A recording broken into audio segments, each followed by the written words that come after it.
ఢిల్లీలో చెప్తారు కదా, మరి దానికి వెళ్ళకపోవడాన్ని ఎలా చూడాలి సార్? నేను ఏమంటానంటే, ఈ విద్యార్థులు చేస్తున్న ఈ విద్యా వ్యవస్థ బాగు కోసం మేము మొత్తం చాతుర్ముఖి కుంజని విద్యార్థులతోనే దేశవ్యాప్తంగా సమావేశాలు పెట్టి చైతన్యం చేస్తున్నాం. నీట్ పేపర్ కానీ మిగతా ఈ ప్రభుత్వం, మోడీ ప్రభుత్వం 2014లో వచ్చినాక ఇప్పటివరకు 152 పేపర్ లీకేజీలు జరిగినాయి వివిధ రాష్ట్రాల్లో, బీజేపీ అధికారంలో ఉన్న రాష్ట్రాల్లో. దానిలో మేజర్గా మనం అందరం మాట్లాడుతుంది, కొందరు అది మాట్లాడింది నీటే. ఇప్పుడు చాలా విషయాల్లో పెద్దల విశ్లేషకులు కూడా అది తప్ప అన్ని మాట్లాడారు. సో నీట్ పేపర్ లీకేజ్ విషయంలో విద్యార్థులుగానే వాళ్ళు స్వయంగా కొట్లాడుతున్నప్పుడు మేము ఒక ఏమంటారు, లెట్ దెమ్ ఫైట్. జంజీ యూత దేశం మీద ఒక పోరాటం, ఒక ప్రధాని ఒంటెద్దు పోకడలు అనేవండి, లేదంటే ప్రభుత్వ అచేతనత్వం మీద పోరాడుతున్నప్పుడు లెట్ దెమ్ ఫైట్ అన్నట్టుగానే ఉన్నాం. ఒకవేళ మేమే పోయి రెచ్చగొట్టినాం అనేది, ఇందాక వారు సత్యం గారు చెప్పినట్టుగా మేమే పోయి రెచ్చగొట్టినాం అనేవాళ్ళు. రెండోది, విద్యార్థుల ఉద్యమంలో మీకేం పాత్ర అని క్వశ్చన్ చేసేవాళ్ళు మీరే. సో దీన్ని రాజకీయం చేసే ఉద్దేశం కాంగ్రెస్ పార్టీకి ఎన్నడూ లేదు, ఇది గుర్తించాలి మీరు. ఓకే, విద్యార్థి ఉద్యమాన్ని, ఒక విద్యా వ్యవస్థ మార్పు కోసం జరుగుతున్న ఉద్యమాన్ని రాజకీయం చేసే ఉద్దేశం మాకు ఏ కోశాన లేదు. అందుకే మా పార్టీ శ్రేణులు కానీ మేము ఎవరం కానీ జంతర్ మంతర్కు పోలేదు. వాళ్ళ మీద పాశవికంగా జరిగిన దాడి ప్రొవోకేట్ చేయడానికి ప్రభుత్వమే ఇంతమందిని కంట్రోల్ చేయలేరు కాబట్టి వాళ్ళు టియర్ గ్యాస్ ఉపయోగించాలన్నా, లాఠీ చార్జ్ చేయాలన్నా ఏదో ప్రొవొకేషన్ చూపించాలి రీజన్గా. రేపు పొద్దున కోర్టులు ప్రశ్నిస్తాయి కాబట్టి బ్యాడ్జీలన్నీ బీకేసి యూనిఫామ్లో ఉన్న వాళ్ళు, అసలు యూనిఫామే లేని వాళ్ళు, వాడు ఎవడో అన్ఐడెంటిఫైడ్ వీడియోలలో, చాలా వీడియోలలో క్యాప్చర్ అయిన వాళ్ళు విద్యార్థుల మీద లాఠీ చార్జ్కి ఎగబడ్డారు. న్యాచురల్లీ విద్యార్థులు రివోల్ట్ అవుతారు. వాళ్ళేమి మోడీ గారు మీరు సీట్ నుంచి దిగిపోయి మీ సీట్ మాకు ఇవ్వమని అడుగుతలేరు. మా పరీక్షలు నిర్వహించే సమర్థత లేని వ్యక్తిని ఆ విద్యాశాఖ మంత్రిగా ఎట్లా చేస్తారు? దేశంలో ఇంత లోపభూయిష్టమైన విద్యా వ్యవస్థ విధానం ఎందుకు? దీని మీద ఒక సమగ్ర చర్చ జరిగి ఒక మంచి ఇది కావాలని వాళ్ళ డిమాండ్. దానికి సోనం వాంగ్చుక్ గారు ముందు ఈ దేశంలో అత్యంత అరుదైన వ్యక్తులలో వారు ఒకరు, గౌరవించదగ్గ వ్యక్తుల్లో చాలా పేటెంట్స్ ఉన్నాయి. ఆయన -15 డిగ్రీస్లో వెచ్చగా ఉండేటువంటి కోట్లు తయారు చేసి, ఆ డేరాలు తయారు చేసి సైన్యానికి గిఫ్ట్గా ఇచ్చిన మేధావి ఆయన. స్విట్జర్లాండ్, మిగతా చాలా దేశాలు ఆయన మేధావిగా కీర్తిస్తే మోడీ ప్రభుత్వం మాత్రం యాంటీ నేషనల్ అంటారు. అది వాట్ ఎవర్ ద రీజన్, వాళ్ళకి ఏదైనా ఆ రోజు సందర్భం వారి ఫ్యామిలీ మెంబర్కి సంబంధించిన ఇష్యూల్లో జరిగిన ఇదే తప్ప ఇంకోటిగా ఇది జరిగి ఉంటుంది.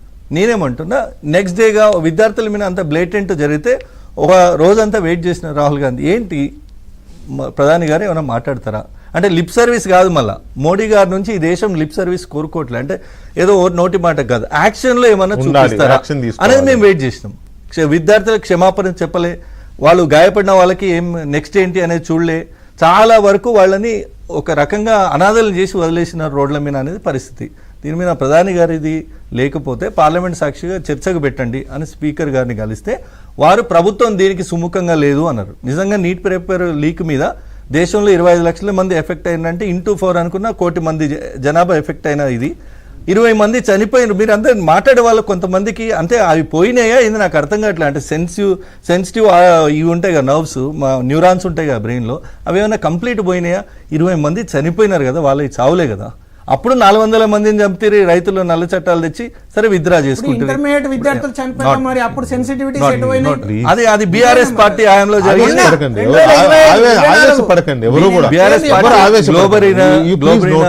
మీరు రాసుకోవచ్చు, మాట్లాడచ్చు. నేనేమంటున్నా, ఆ సెన్సిటివిటీ పోయింది. అది గుర్తు చేయడానికి సభలో చర్చిద్దాం, దేశం కూడా చూస్తుంది అనేది మా ఆలోచన ఉండే. దానికి వాళ్ళు విరుద్ధంగా ఉన్నారు. ప్రధానమంత్రి మోడీ గారు ప్రెస్ను అడ్రస్ చేయరు, అంటే ప్రెస్ వేసే ప్రశ్నల్ని తీసుకోరు, ప్రెస్ మీటే కండక్ట్ చేయని మొదటి ప్రధాని ఈ దేశంలో, ఈ దేశం ఇంకొన్న ప్రధానులలో. 2, ప్రతిపక్షాల సమాధానానికి వేదిక అవకాశం ఇవ్వరు, పార్లమెంట్లో అవకాశం ఇవ్వరు. మరి ఏం చేయాలి? సో ప్రధానమంత్రి గారికి దీని మీద సమాధానం వారి నుంచి రాబట్టాలని మేము రోడ్ల మీదకి వచ్చినాం. వస్తే ఒక దేశ ప్రతిపక్ష నేతను, రాహుల్ గాంధీ గారంటే గాంధీ కుటుంబం అంటే మోడీ గారికో లేదా మోడీ గారికో బీజేపీ పార్టీకో భయమో ఏదైనా ఉండొచ్చు కాక నేను కాదంటలే, కానీ ఏ రకంగా చెప్పులు లేకుండా గొరగొర ఈడ్చుకపోయి ముక్కులకి రక్తం గారే అంత దారుణంగా హ్యాండిల్ చేసి, మీరు ప్రియాంక గాంధీ గారి కూడా చూశారు, ప్యాంటు జినిగి దేశ ప్రతిపక్ష నేత పరిస్థితే ఈ దేశంలో ఇట్లుంటే సామాన్యుని పరిస్థితి ఏందనే చర్చ జరుగుతుందా జరగదా? ప్రపంచం విశ్వగురువులం కదా మనం, ఈ రోజు ప్రపంచవ్యాప్తంగా ఉన్న అన్ని యూనివర్సిటీల ముందు ధర్నాలు అవుతున్నాయి. అన్ని భారతీయ రాయబార కేంద్రాలయాల ముందు ఇండియన్ సిటిజన్స్ అంటే ఇండియన్ స్టూడెంట్సే ధర్నాలు చేస్తారు. ఏమని? విద్యా వ్యవస్థ మార్పు కోసం. ప్రపంచ దేశాలని కూడా కూస్తుంటే మనం ఇక్కడ కూర్చొని మనం అంతా బాగా చేస్తున్నామని ఎవరైనా అనదలుచుకుంటే అది వాళ్ళు ఇది ఒక మాట. ఇక్కడ రెండు సత్యం గారు అండ్ గిరిధర్ గారు లాంటి పెద్దలు కూడా ఉన్నారు. మనం నెక్స్ట్ వాళ్ళ తర్వాత మనమే కాబట్టి ఇప్పుడు రాహుల్ గాంధీ గారు ప్రతిపక్ష నేత, మీరు చెప్పినట్టుగానే ఈ దేశ ప్రతిపక్ష నేత, కరెక్ట్. మోదీ గారు ఈ దేశ ప్రధానమంత్రి. మీరు అనుకున్నట్టు గనక అయితే రాహుల్ గాంధీ గారు కాబోయే ప్రధాని. ఎస్ ఆఫ్ కోర్స్ కదా, నిన్నటితో డిక్లేర్ అయింది. నేను కాదనట్లేదు సోదరా, నీ ఆస్పిరేషన్ ని, నీ అంబిషన్ ని, నీ కోరికని నేను కూడా ఇది చేస్తున్నాను, ఎండార్స్ చేస్తున్నాను. అయితే ఒకవేళ రేపు అదే నివాసంలో రాహుల్ గాంధీ గారు ఉంటే ప్రతిపక్ష నేత వచ్చి ఇంటిని ముట్టడిస్తాం, ధర్నా చేస్తామంటే అది గౌరవప్రదంగా ఉంటుందా? ప్రధానికి ఒక స్టేచర్ ఉంటుంది. మంచి ప్రశ్న. ప్రధానికి ఒక స్టేచర్ ఉంటుంది. ఎంపీలు ఉన్నారు కదా, నన్ను ఎవరు ఆపర్లేని వెళ్ళి ధర్నా చేస్తే పార్లమెంట్ ఉంటుంది, పార్లమెంట్లో మాట్లాడండి, లేదా ఇంకో రూపంలో ప్రశ్నించండి. కానీ ఇంటి ముందు పోయి కూర్చుంటే అది కూడా ప్రశ్నే అవుతుంది.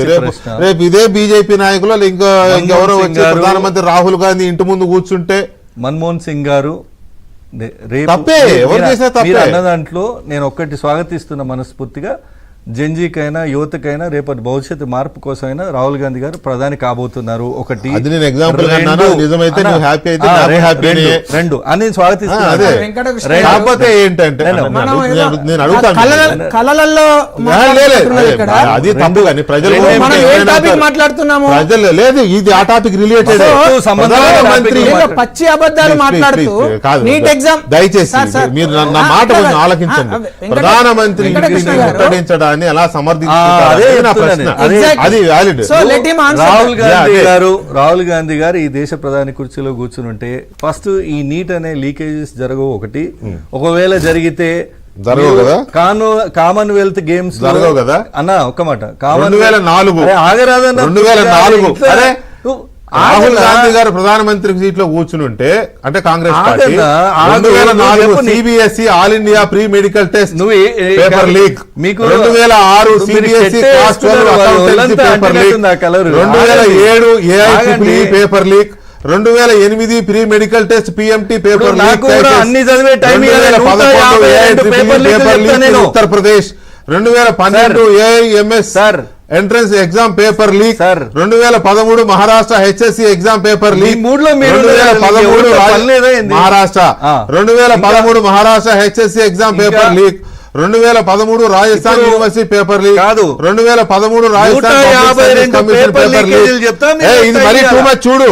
2013 Rajasthan public service commission paper leak, 2014 CBSE class 10 mathematics paper leak, 2014 CBSE class 12 economics paper leak. అన్ని సిబిఎస్ఈలు ఏఐట్రిపుల్ అంటే లీకేజ్ కి కాదేది అనర్హం. ఏ పార్టీ అధికారంలో ఉన్నా అవుతున్నాయి, బీజేపీ కాంగ్రెస్ ఇమ్మెటీరియల్ అవుతున్నాయి, అరికట్టండి. మేము మా దగ్గర అవ్వవని మాత్రం చెప్పకండి. రాహుల్ గాంధీ మధ్యలో నా షర్టు గురించి ఆ కలర్ ఒంటికి కూడా వచ్చి మనసుకు కూడా వచ్చిందేమో అనే డౌట్. మీరు త్రివర్ణ పతాకాన్ని హైజాక్ చేసినట్టు కలర్లు హైజాక్ చేయాలి, అది జాతీయ ఎజెండా అబ్బా. నువ్వు దాన్ని ఏదో హైజాక్ చేసేసి మాదన్నట్టు అసలు కలర్